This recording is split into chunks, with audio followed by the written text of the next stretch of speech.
Hello everyone, Dennis here.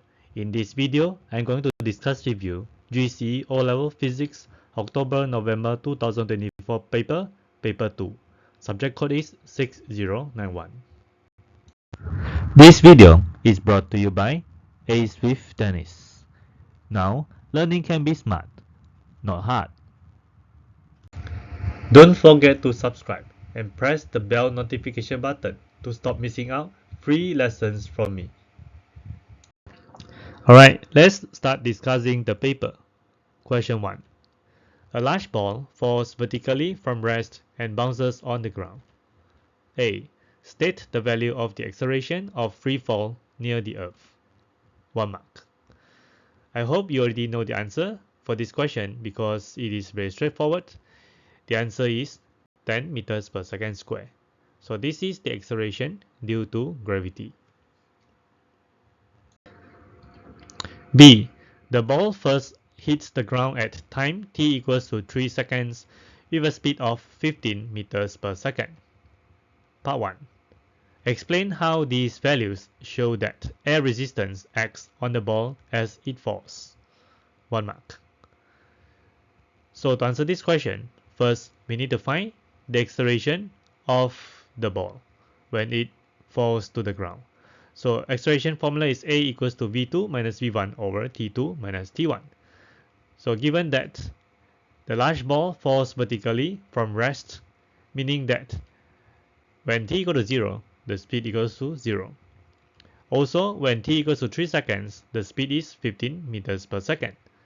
So applying these values into the formula, we'll get 15 minus 0 divided by 3 minus 0, and we get 5 meters per second. So from this result, the acceleration of the ball is less than the acceleration of free fall, which is 10 meters per second square. This shows that the air resistance acts on the ball as it falls.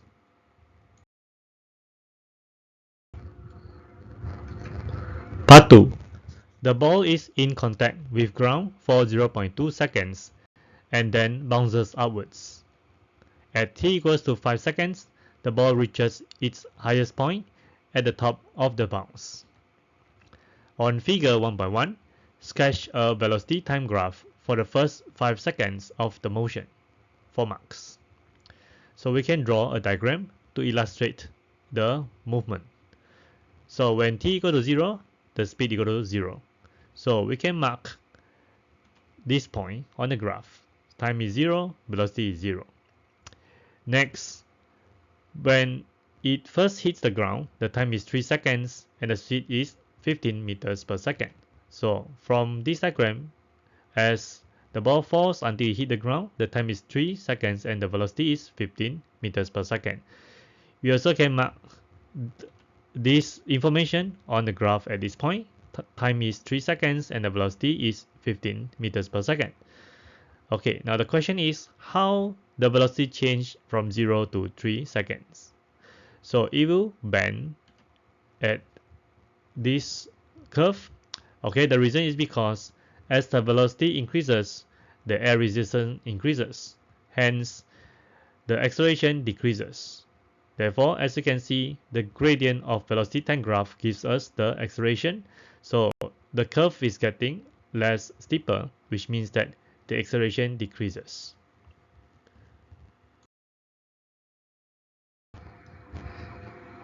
Next, the ball is in contact with ground for 0.2 seconds. So this means that when time equals to 3.2 seconds, the velocity equals to 0. So we can mark this information on the graph at this location. And let's consider when the ball first hits the ground, energy loss happens.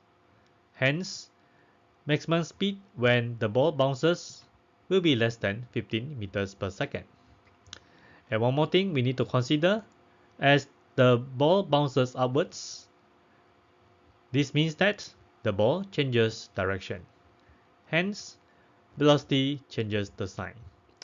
In other words, instead of marking the velocity as a positive value, which is less than 15, we should mark the velocity at the negative sign, which is at this position. And now we can join these 3 points with a straight line because the velocity changes very fast. Okay, and the next information, when time equals to 5 seconds, the ball reaches its highest point. So it means that when t equals to 5 seconds, the velocity be equals to 0. So we can mark this information on the graph at this position. Okay, now the next question is, how can we connect the last 2 points? So when the ball moves upwards, the acceleration is negative 10 meters per second square because it is moving against the gravity. If this is the case, then we can join the last 2 points with a straight line. But this is not the case because we also need to consider there is a resistance. Therefore, to join the last 2 points, we need to join them with a curve like this. Okay, so as you can see, the gradient of this velocity time graph at the last 2 points is getting less steeper, which means that for this case, deceleration is decreasing.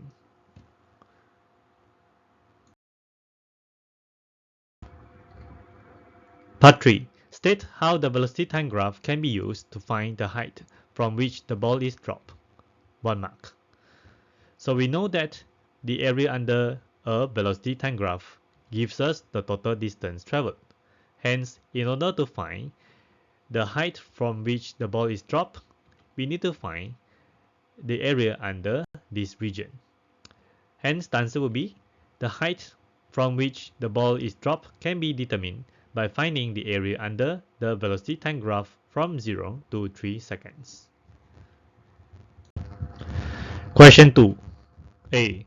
State the name of the property of a body which resists a change in motion. 1 mark. So the answer is inertia, because based on the definition of inertia, it is the reluctance of an object to change its state of motion. The next question, given figure 2.1. B. Figure 2.1 shows a car moving along a straight horizontal road. The driving force which acts between the car and the road is 5,000 newtons, and the total resistive force backwards on the car is 3,500 newtons. Part 1. The 5,000 newtons force on the car towards the right is 1/2 of an action-reaction pair of forces. Describe the other half of this action-reaction pair. 2 marks. So the answer is the car's tires push backwards on the road with a force of 5,000 newtons. In reaction, the road pushes forwards on the car with a force of 5,000 newtons.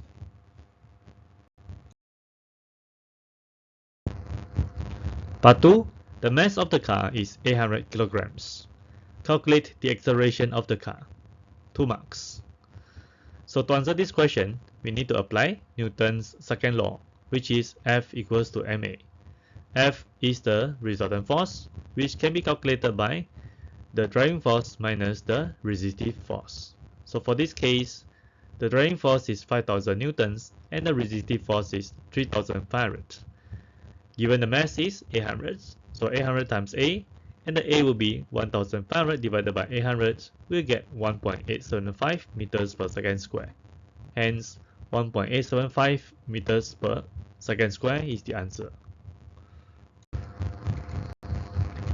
Part 3. Figure 2.2 shows the car moving down a hill. The driving force and resistive force have the same sizes as in figure 2.1. On figure 2.2, draw arrows to represent all the forces acting on the car. Label the forces. 3 marks. Okay, so since the driving force and the resistive force have the same sizes as in figure 2.1, we can draw these two forces on figure 2.2. So the driving force is 5,000 newtons pointing to the front, and the resistive force, which is 3,500 newtons pointing to the back. Okay, so there are two more forces that we need to label on this diagram. So the first force will be the weight, which is pointing perpendicular to the bottom, and the value is 8,000 newtons. Okay, how to get this value? Because the mass of the car is 800 kilograms, then times it 10, we get 8,000 newtons. Another force will be the normal force, which is the reaction from the floor. Hence, this is the complete label of the force on figure 2.2. Question 3. Figure 3.1 shows part of a hydraulic press used to crush waste paper. A force of 60 newtons is applied to piston P. The cross-sectional area of piston P is 2.0 cm square. Calculate the pressure exerted on the oil by this force. Give your answer in Pascal. 2 marks. Okay, so to calculate the pressure, we can use the formula P equals to FOA. But before we want to use this formula, we need to convert the area of 2.0 cm square to meter square. So by dividing 100 square, and we'll get 0.0002 meter square. And now we can apply the formula for pressure, which is P equals to FOA, where the F is 60 newtons, then divided by the area 0.0002, and we get 300,000 Pascal. Hence, the answer is 300,000 Pascal. B. Explain how a small force applied in piston P is able to produce a large force on piston Q. 2 marks. We know that pressure can be calculated with the formula P equals to F over A. As you can see from this formula, the area is inversely proportional to the pressure. So in piston P, a small force applied produces a large pressure because the area of piston P is small. According to Pascal's principle, this pressure is applied to the oil and is transmitted equally to piston Q. So in other words, the pressure at the bottom of piston Q is equal to the pressure at the bottom of piston P. Force can be calculated as F equals to P times A. So as you can see from this equation, the area is directly proportional to the force. So piston Q has larger area than P, but same pressure. Hence, a large force is produced. C. The oil used in the hydraulic press is almost incompressible. Part 1. Explain how the forces and the distances between particles make oil incompressible. 2 marks. So we need to use the molecule concept to explain this question. So the oil particles are closely packed with each other, leaving very little space between them to move. The oil particles also have very strong intermolecular forces of attraction.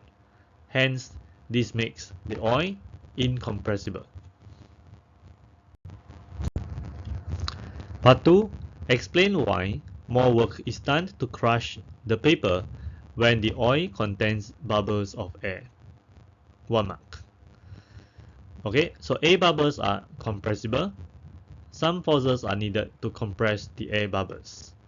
More forces are needed to transmit the same amount of pressure, hence more work done is needed to crush the paper, because work done formula is equals to force multiplied with the distance. Question 4. Figure 4.1 shows a boat traveling at constant speed with a wind blowing from behind. The boat travels a distance of 210 meters in time of 150 seconds. The work done on the boat due to the wind in this time is 1.6 times 10 to the power 5 joules. The mass of the boat and sailor is 160 kilograms. Part 1. Calculate the force exerted on the boat due to the wind. 2 marks. So to calculate the force, we have to use the work done formula, which is equals to force times the distance. So the work done given is 1.6 times 10 to the power 5 joules. The force F is the one we need to find, and then multiply with the distance is 210. So we solve this equation, F equals to 1.6 times 10 to the power 5 over 210, and we get 762 newtons rounded to the nearest 3 significant figures. Hence, the answer is 762 newtons. Part 2. Calculate the energy in the kinetic store of the boat and sailor. 2 marks. So to calculate kinetic energy, we use the formula Ke equals to half mv squared. But we need to find the speed first, which is distance over time. So the distance is 210 and the time is 150 seconds, and we get 1.4 meters per second. And now we can calculate kinetic energy, which is half times to the mass 160 kilograms and the speed 1.4 meters per second square, and squared we'll get 156.8 joules. Hence 156.8 joules is the answer. B.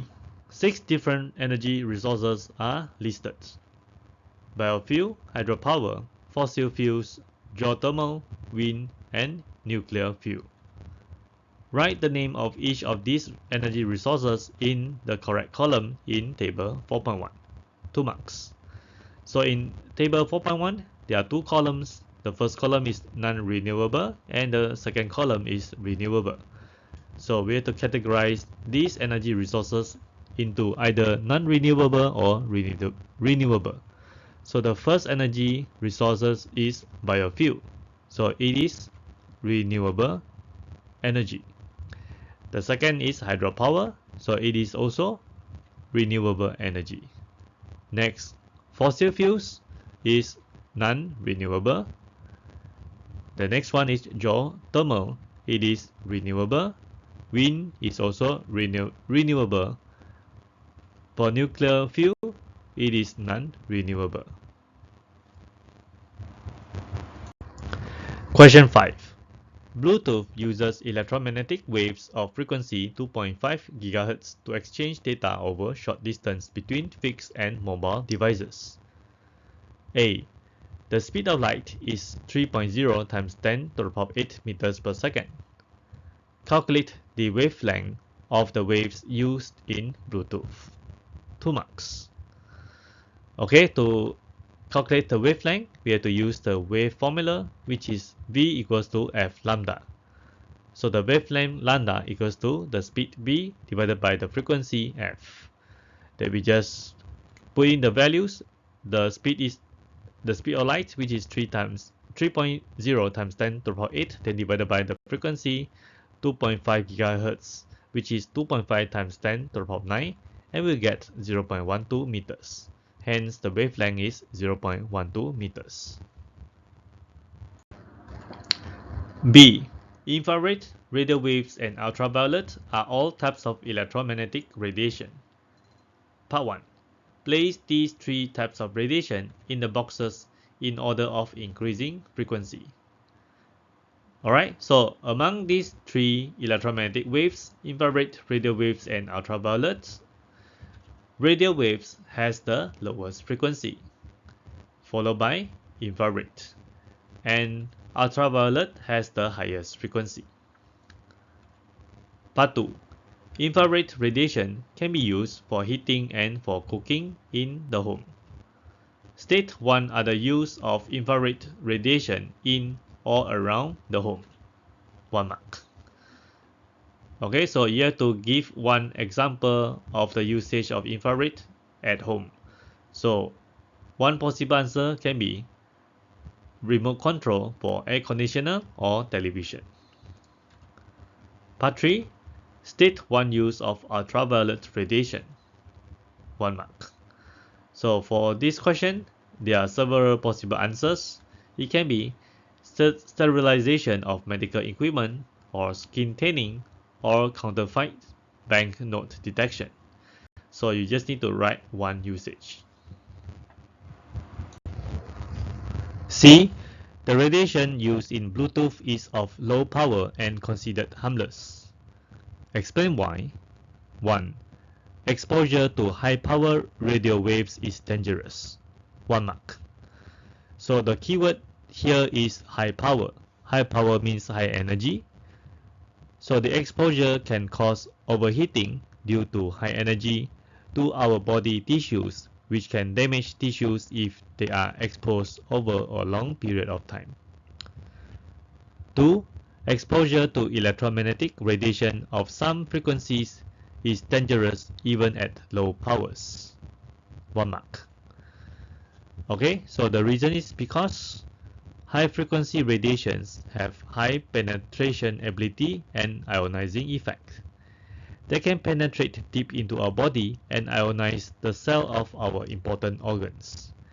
This can cause DNA damage, which eventually turns healthy cells into cancerous cells. Question 6. A. Figure 6.1 shows an object O placed close to a plane mirror. 1. On figure 6.1, continue the two rays of light from O until they meet the mirror and show the rays reflected from the mirror's surface. Mark the image I of the object formed in the mirror. Label the image I. 2 marks. Okay, so the first thing we need to do is we will continue the two rays. The first ray, we just continue to move in a straight line until it hits the plane mirror. Then we draw the normal, and then the ray is reflected, where the angle of incidence will be equal to the angle of reflection.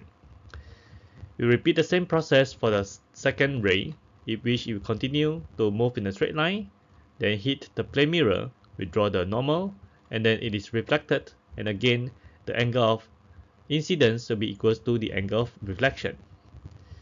Next, we extend both the rays behind the plane mirror, and these two rays will meet at one point.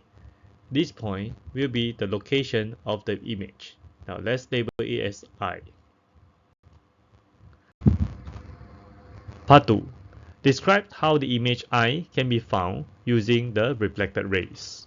1 mark. Okay, so the answer for this question is, as the observer's eyes perceive light travel in a straight line, the observer sees the virtual image I formed behind the mirror from the reflected rays. B. The reflection of a pulse of ultrasound is used to determine the distance to a target, as shown in figure 6.2. The time taken from the pulse to return is measured. The sensor emits 8 pulses per second. A reflected pulse must arrive back at the sensor before the next pulse is emitted, otherwise the distance measured is incorrect. The speed of ultrasound is 320 meters per second. Calculate the maximum distance that can be measured.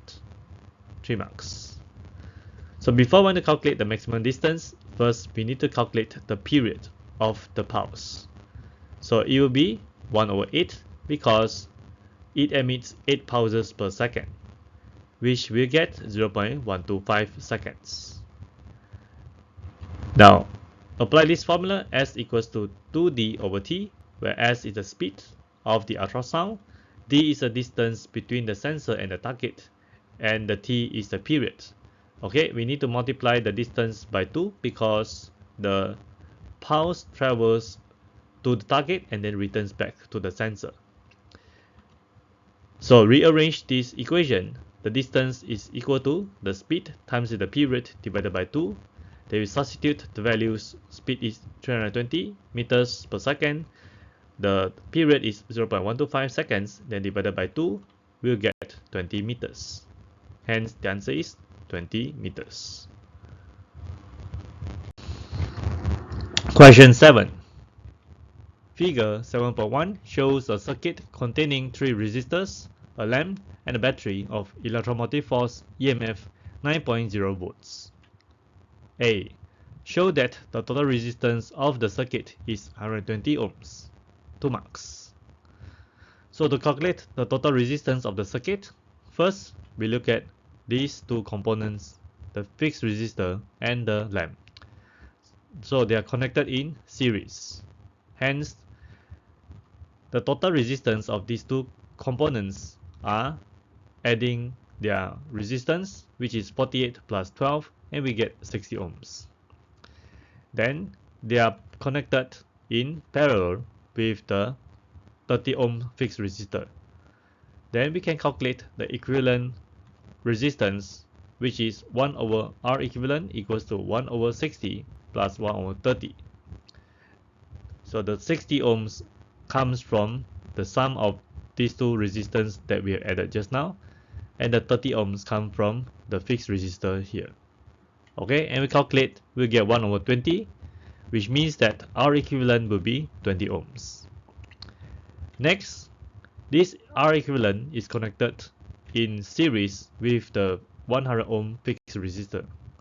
So the total resistance of the circuit will be 100 plus 20, and we'll get 120 ohms, hence shown.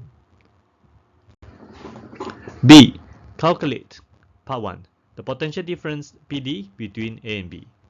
2 marks. So before we want to calculate the potential difference between A and B, first let's study the circuit. So these few resistors give us 20 ohms. And this circuit can be simplified into this diagram. As you can see, to calculate the potential difference between A and B, we can use the potential divider formula. V out equals to R2 over R1 plus R2 times V in, where the R2 is 20 ohms, R1 is 100 ohms, and then V in is 9. Therefore, it can be calculated as PD for AB equals to 20 over 100 plus 20 times 9, which gives us 1.5 volts. Part 2. Calculate the current in the lamp. 2 marks. So we already know the potential difference between A and B is 1.5 volts. Now let's label I1 as the current flowing into the lamp. So to calculate this value, we can apply the Ohm's law. V equals to IR, or I equals to V over R total. Then the V is 1.5, the R total will be 48 plus 12, and this gives us 0.025 amps. Hence, the current that flows into the lamp is 0.025 amps. Part 3. Calculate the power supplied to the 100 ohm resistor. 2 marks. Now, we already know the current that flows through the lamp is 0.025 amps. Now let's label the current that flows through the 100 ohms as I. So we can use the current divider formula. I1 equals to R2 over R1 plus R2 times I. Okay, as you can see, when the current flows into point A, it is broken into 2 branches here. So the first branch is 0.025 amps. Okay, we can use the current divider formula, right, to calculate the I here. Okay, the I1 will be 0.025, R2 is 30, so where is the 30? We come from here. R1 is 60, so how to get it 60 is the sum of these two resistance, 48 plus 12, that's why I get 60 here, and then again repeats the 30. Then we calculate the I, which we get 0.075 amps. Next, to calculate the power, we use this formula, P equals to I squared R, substitute the values, and the answer will be 0.5625 watts. Okay, so there is another method to find the power supply to the 100 ohms resistor. First, we find the voltage across the 100 ohms. So the voltage across the 100 ohms is 9 minus 1.5. Okay, 9 comes from the source here. 1.5 volts is the potential difference between point A and point B. So since this component is connected in series with the equivalent resistance here, so if the sum of the voltage for this component and the branch here will be equal to the source, which is 9 volts. Hence, the voltage across the 100 ohms is 9 minus 1.5, and we get 7.5 volts. So once we get the voltage, we can use the formula P equals to V square R, then substitute the value 7.5 square divided by 100, and the answer is 0.5625 watts. Question 8. Figure 8.1 shows the structure of a fuse. A metal wire is surrounded by air inside a hollow glass cylinder. Some identical new fuses are tested. Each fuse is tested by switching on a large current and measuring the time taken for the wire inside the fuse to melt. Table 8.1 shows the time taken for the fuse to melt at different currents.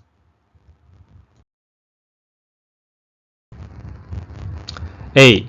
Using Table 8.1, described the effect of using different currents on the time taken for a fuse to melt. 1 mark. So to answer this question, we need to study a little bit on this table. As you can see, 0 to 7 amps, the fuse does not melt.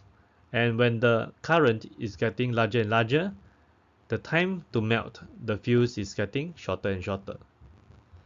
Okay, so based on this observation, you can write the answer as the fuse does not melt if the current is less than 7 amps. For currents range from 8 to 40 amps, the time for the fuse to melt decreases exponentially.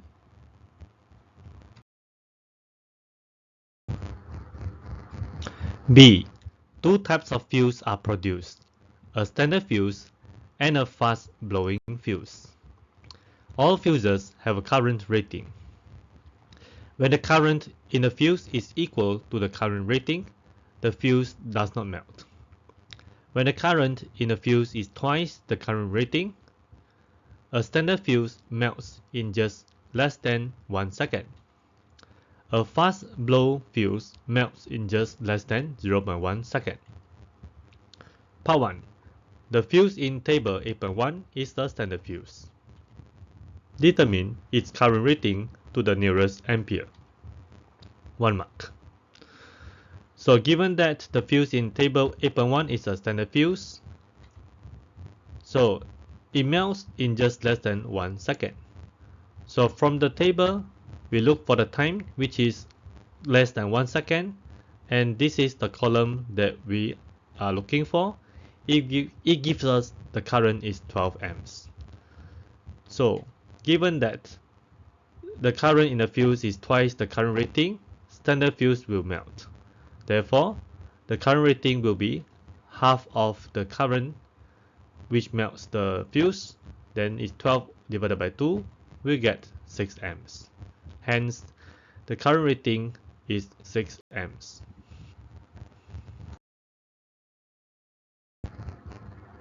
C. The resistance of the wire in a fuse is 0.015 ohms and does not change with temperature. For currents of 30 amps and larger, all the energy transferred is used to melt the fuse wire and no energy is dissipated to the surroundings. Part 1. A current of 30 amps is switched on. Calculate the energy transferred electrically to the fuse wire before it melts. 2 marks. So given that a current is 30 amps, from the table, when the current is 30 amps, the time is 0.16 seconds. So we can use the formula power P equals to I square R, and the energy E is PT, therefore it will be I square R times T. The current is 30 amps, the resistance is 0.015, and the time is 0.16. Then calculate with this formula, we'll get 2.16 joules. Hence, the energy transferred to the fuse wire is 2.16 joules.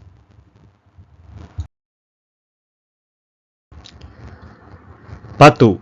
A current of 8.0 amps is switched on. The energy transferred to the fuse wire before it melts is 9.6 joules. Calculate the energy dissipated from the fuse wire to the surroundings before it melts. 1 mark. So given that the current is 8.0 amps. So from the table, when the current is 8 amps, the time is 10 seconds. So the energy dissipated can be calculated as 9.6 minus 2.16, and we'll get 7.44 joules. Alright, so why is it this calculation? Because 9.6 joules come from the value given. 2.16 joules is the energy transferred to the fuse wire, which we have calculated in the previous question. Okay, so the energy dissipated will be 9.6, which is the total energy, then minus with the energy transferred to the fuse wire, we get 7.44 joules. Hence, answer is 7.44 joules.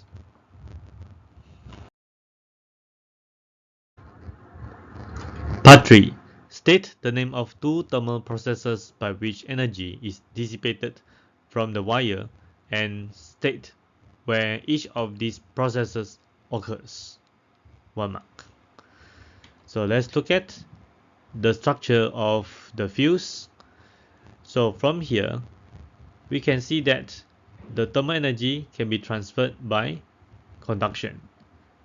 Okay, the reason is because heat is transferred from the wire to the metal ends of the fuse. The second way of transfer thermal energy is by convection. Heat is transferred from the wire to the glass cylinder through the air in the glass cylinder. Okay, remember, even to have convection, we need to have something flowing. So for this case, air will flow inside the glass cylinder. Hence, this we can transfer the energy by convection. Part 4. Another otherwise identical types of fuse has a vacuum inside the glass cylinder instead of air. Suggest and explain how the values of time obtained for this fuse using currents of 30 amps and 8 amps compared with the values shown in table 8.1. 2 marks. So as stated by the question, for currents of 30 amps and larger, all the energy transferred is used to melt the fuse wire and there is no energy dissipated to the surroundings. Hence, to comment on the current of 30 amps, at this current, all the energy transferred is used to melt the fuse wire and no energy loss. So the time will remain the same, which is 0.16 seconds. Next, for current of 8 amps, as discussed in the previous questions, there is energy loss due to the air. But for this case, since we have changed the air to vacuum, then at this current, since there is no energy loss by convection through the air, the metal wire will melt faster. Hence, the melting time is less than 10 seconds. Question 9. Figure 9.1 shows a radiation detector connected to a counter. The detector is placed 1 cm from a radioactive source. The count rate from the source is measured with different absorbers between the source and the detector. There is no background radiation present.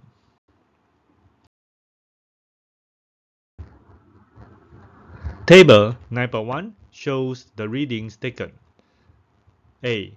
Explain how the results show that the radioactive 1. Emit alpha particles. 1 mark. So as you can see in table 9.1, the counts per minute for a piece of paper has reduced from 650 to 500. So this shows that alpha particles exist, as alpha particles are easily absorbed by a piece of paper. Hence, the counts are reduced when the radioactive passes through a piece of paper. This shows the radioactive emits alpha particles, as alpha particles can be absorbed by a piece of paper.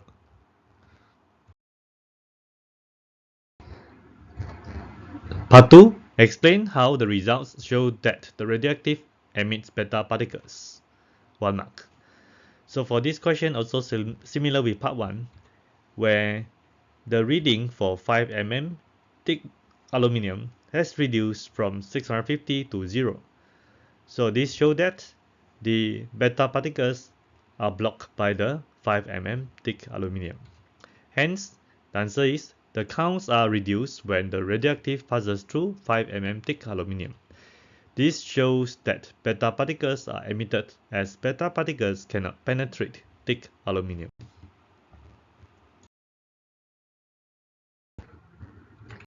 Part 3 also explains how the results show that the radioactive does not emit gamma particles.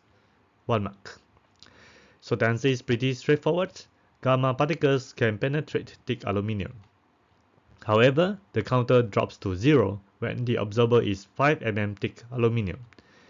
This shows that gamma particles are not emitted. So here we can have a quick recap for all these three radioactives. For alpha particles, when it tries to pass through the paper, it will be blocked. However, for beta particles and alpha particles, they will penetrate a thin sheet of paper. Now, when you place a thick aluminium, beta particles will be blocked by this thick aluminium. However, gamma particles will penetrate and continue to flow through it.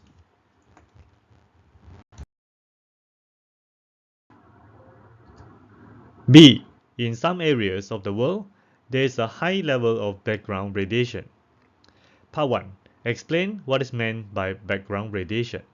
1 mark. Okay, so this is a very textbook based question. Just need to explain the meaning of background radiation. So background radiation is the radiation that exists naturally in the environment which originates from natural radioactive source. Part 2. Describe how background radiation can be measured. 1 mark. So background radiation can be measured using GM counter.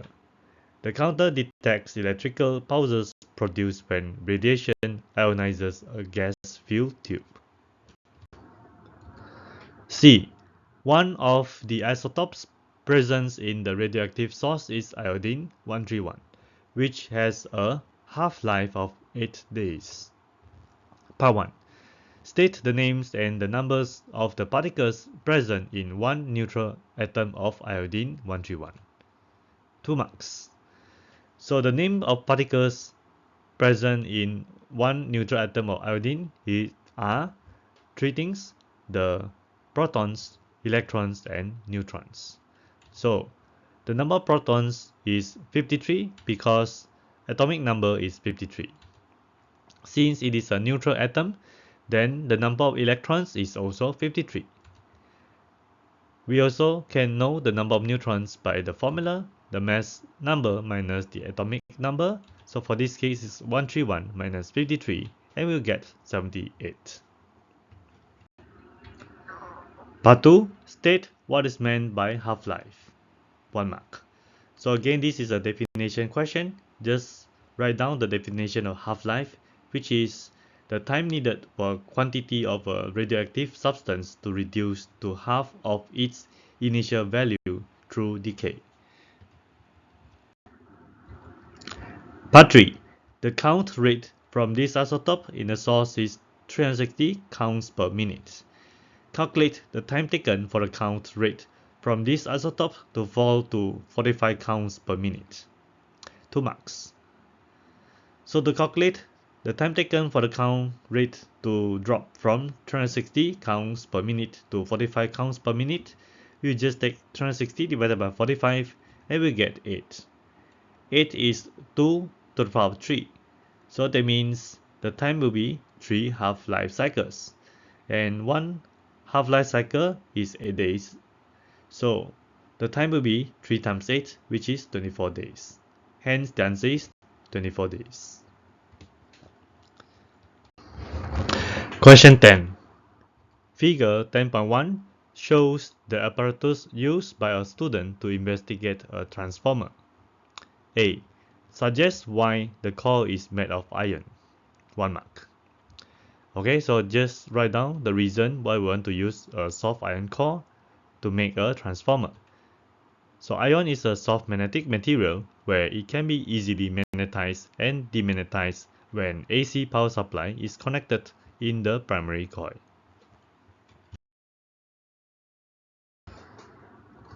B.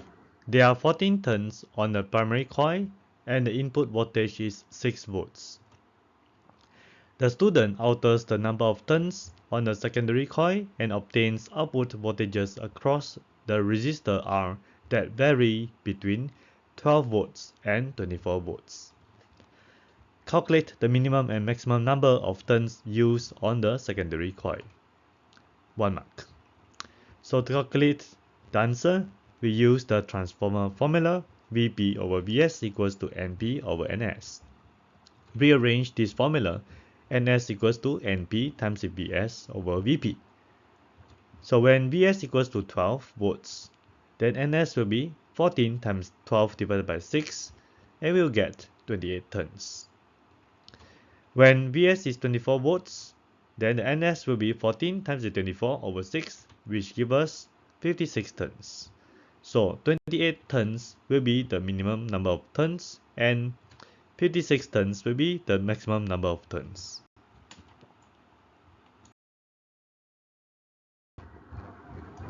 C. Explain why the input current to the transformer must be alternating. 1 mark. Alternating current constantly changes direction, creating a continuously changing magnetic field. Transformers work by Faraday's law of induction, where changing magnetic field induces AC voltage in the secondary coil. D. When the diode is connected in series with the resistor R, the current in resistor R is direct current DC. Part 1. On figure 10.2, sketch the IV characteristic graph for a semiconductor diode. Both the current I and the voltage V are at 0 at point X. 2 marks. To sketch this IV characteristic graph, first we label Vf, which is the forward bias voltage. Now, when the voltage is increasing, the current is slightly increasing as well, until when the voltage is greater than Vf, then the current will increase drastically. Now, on the negative side of the voltage, when the voltage is increasing, the current is slightly increasing and it is almost flat or close to zero until the voltage hits the VBR, or called the breakdown voltage. Then the current will be in the breakdown region. So on this graph, we can label 3 regions, which is the breakdown region, the forward bias region, and between these 2 regions is the reverse bias region.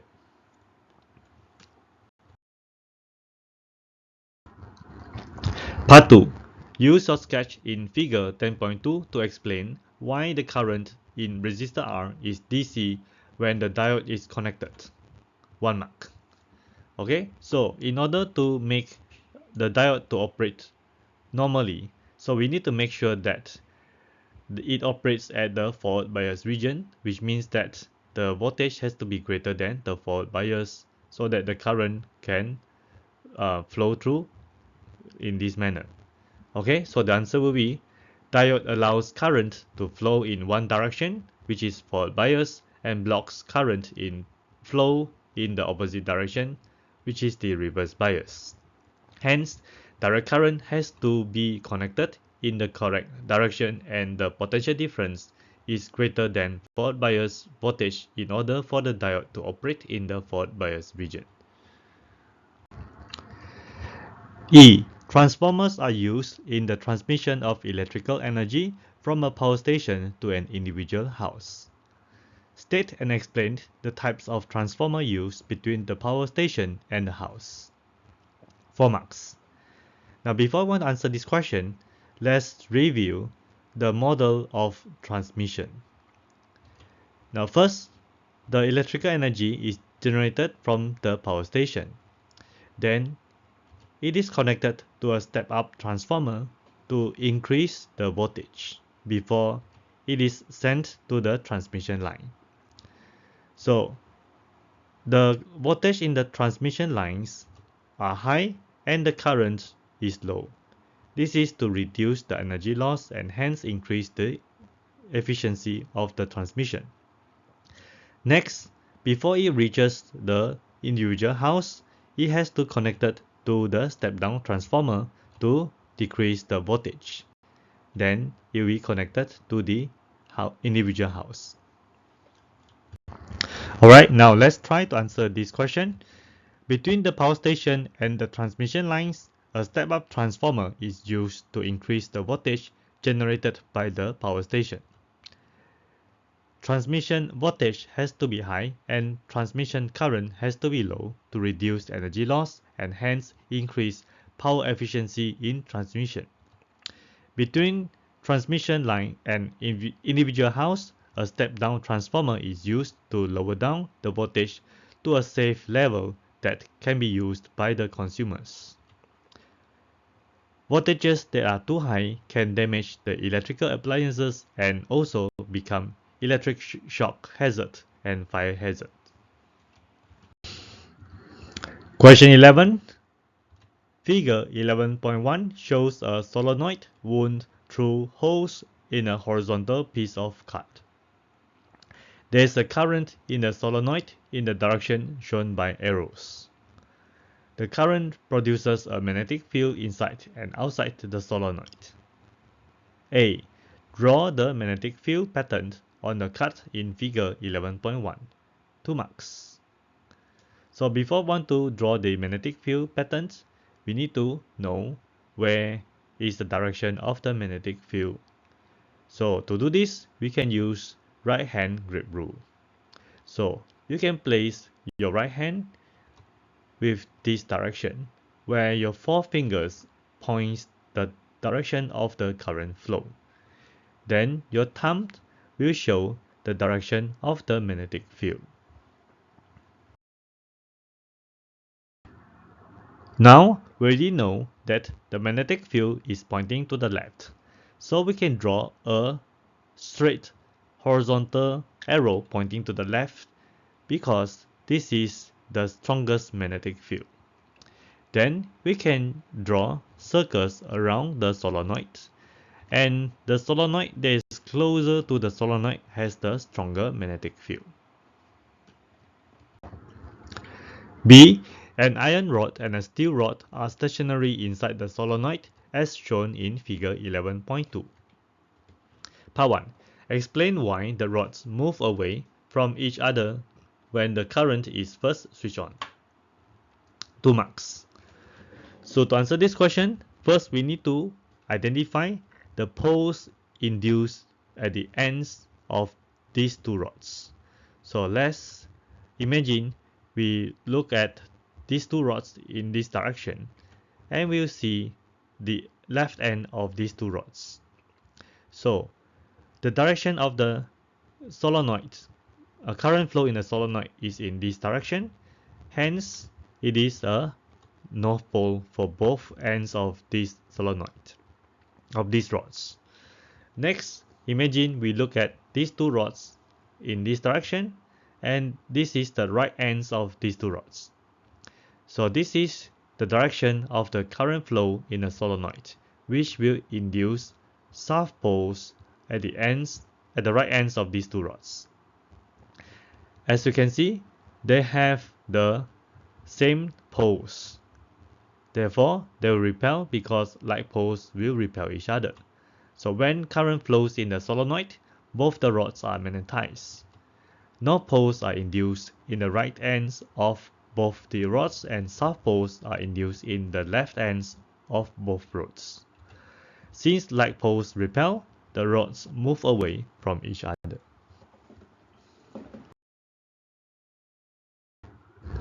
Part 2. The current is now switched off. Explain why the rods move towards each other. 2 marks. Okay, so the reason is because iron is a soft magnetic material, while steel is a hard magnetic material. When the current is switched off, the iron rod loses its magnetic field while the steel rod retains its magnetic field. Hence, the steel rod acts as a magnet, attracts the iron, which is now a magnetic material. C. Figure 11.3 shows one form of circuit breaker connecting a power supply to the element in an electric kettle. There is a live wire L and a neutral wire N.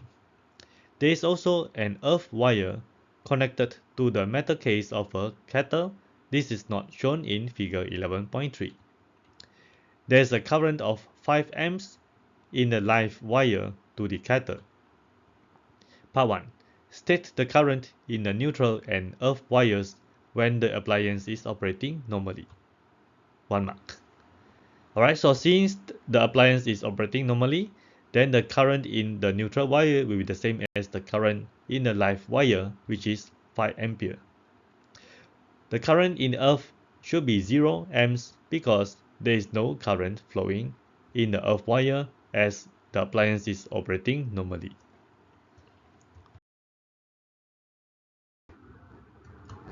Part 2. A fault occurs and the live wire touches the metal case of the kettle. The contacts separate and the kettle switches off. Explain why the contacts separate when the fault occurs. 3 marks. So to answer this question, we need to know how does this circuit breaker works. So if this works normally, so this is the live wire, the current will flow from the live wire and then passes through the contact, enter the solenoid here and then go to the kettle. After that, the current will flow back into the neutral wire. So when the current flow into this solenoid, it will be magnetized, and similarly when the current flow into this solenoid, it also will be magnetized. So both will give the same strength of the magnetic field, hence it will balance up this iron rod. However, when fault happens where the live wire is in contact with the earth wire, there is no current flowing back into the neutral wire. Hence, there is a magnetic field induced in this solenoid, but there is no magnetic field in this solenoid. So this solenoid will pull down this end of the rod, hence it will disconnect the contacts here. Alright, so this is how you explain for this question. When live wire touches the metal case, current flows into the earth wire. There is current flowing in the solenoid on the right, but no current flows in the solenoid on the left. The iron in the right solenoid is magnetized and pulls the right end of the iron rod above. This causes the rod to rotate about the pivot and disconnects the contacts. Alright, that's the end of the paper, and that's all for this video. Thanks for watching. Do you have any question or doubts to ask? Feel free to write it down in the comment. I would love to hear from you. Do you like this video? Please don't forget to like it and share it with your friends. Support me. If my videos benefit you in your learning, you can treat me a cup of coffee. To do this, link is at the description area. Until then, see you in the next video. Have a great day ahead and all the best.